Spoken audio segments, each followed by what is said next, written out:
ಬೆಳಿಗ್ಗೆ ನನಗೆ ಗೊತ್ತಾಗಿದ ತಕ್ಷಣ ನಾನು ಹುನ್ನಾಪದಲ್ಲಿರ್ತಕ್ಕಂಥ ಡಿವೈಎಸ್ಪಿ ಫೋನ್ ಮಾಡಿ ಮಾನ್ಯ ದಂಡಾಧಿಕಾರಿಗಳಿಗೆ ಫೋನ್ ಮಾಡಿ ಇಮಿಡಿಯೇಟ್ ಆಗಿ ಅಲ್ಲಿ ಭೇಟಿ ಕೊಡಿ, ಅಲ್ಲಿ ಏನು ಪರಿಸ್ಥಿತಿ ಇದೆ ಎಂಬುದೆಲ್ಲರೂ ಕೂಡ ಮಾಹಿತಿ ಕೊಡಿ ಅಂತ ಹೇಳಿದಾಗ ಅಲ್ಲಿ ಹೋಗಿ ಅವರೆಲ್ಲ ನೋಡಿ ಸುಮಾರು 5 ಜನ ಮಕ್ಕಳು ಮತ್ತು ಹಿರಿಯರು 6 ಜನ ಇದ್ದಾರೆ ಇದರಲ್ಲಿ.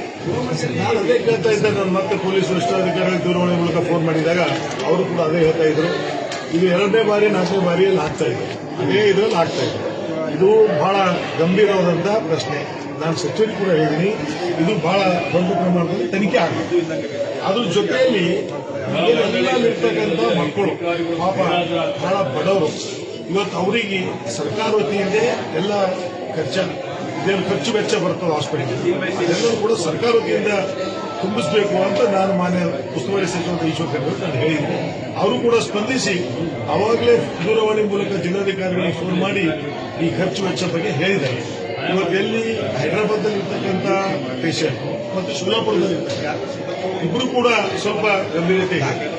ಇವತ್ತು ಇಲ್ಲಿ ಕೂಡ ನಾವು 4 ಜನ ನೋಡಿದಾಗ ಗುರುನಾನಕ್ ಅಲ್ಲಿ ಹೋಗಿದ್ದಲ್ಲಿ ಕೂಡ ಅದು ಪಾಪ ಪೇಷಂಟ್ ಆಪರೇಷನ್ ಆಗಿದೆ, ಸಣ್ಣ ಮಕ್ಕಳೆಲ್ಲ. ಆ ಮಕ್ಕಳಿಗೆ ನೋಡಿದ್ರೆ ಒಂಥರ ಬಹಳ ನೋವಾಗ್ತಾ ಇದೆ.